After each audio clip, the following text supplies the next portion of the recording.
They say real men don't cry, and perhaps I may have followed in this path for a minute. Growing up with a dad who first said I love you in preschool, to seeing him cry a couple of times before he became a man. How could I forget that I already had the best example of what a man should be like?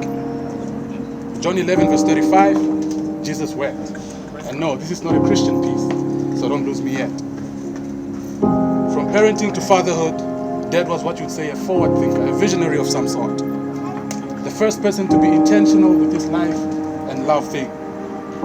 Called Mom Tifwenawe, which means to die with you. Called me technician, ironically, which is what I do for a living. Now what's Dad got to do with this part? I hope you hear my side of the story when I say I am him. Intentional about my love, like I'll rip the spice pack of a 2-minute noodle with the name showing, just so that you don't accuse me of entertaining Maggie for 2 minutes. Because now we're arguing for 2 minutes. The same 2 minutes I could be spending loving you and loving on you. Like I'll give you a nickname that no man can think of, with good reason, of course. You're not just a good time, but a point in my life that could choose to walk this life with me, both separately and together. Separately because we are individuals first, before we become one. Now I once wrote about how I am him, the one that loves love, and answers women with respect, including my youngest sister who was 6 at the time, one that learned from his mistakes, and becomes a good man every day. Little did I know that I was writing about him. Him that called my first little sister Chamberlain, an ode to his grandma. Him that poured so much of himself into me, I later became a reflection of him without notice. Believe me when I say when you see me, you see him.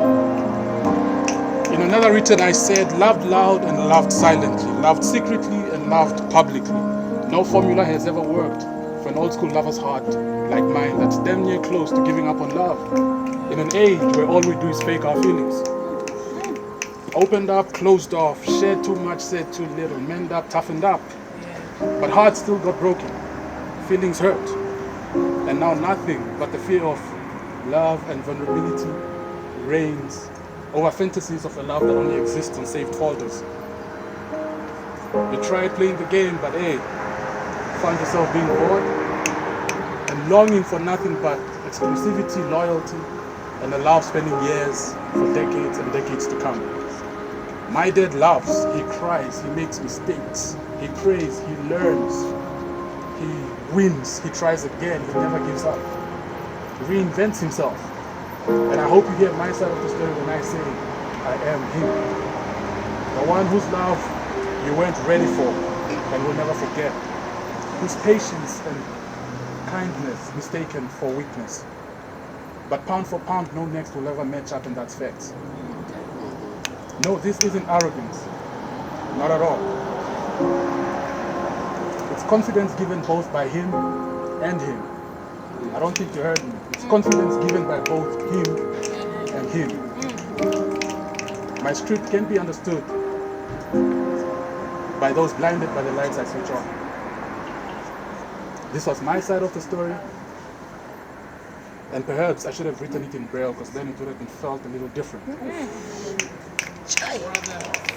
But just like my unspoken thoughts, this story continues. Okay. Thank you.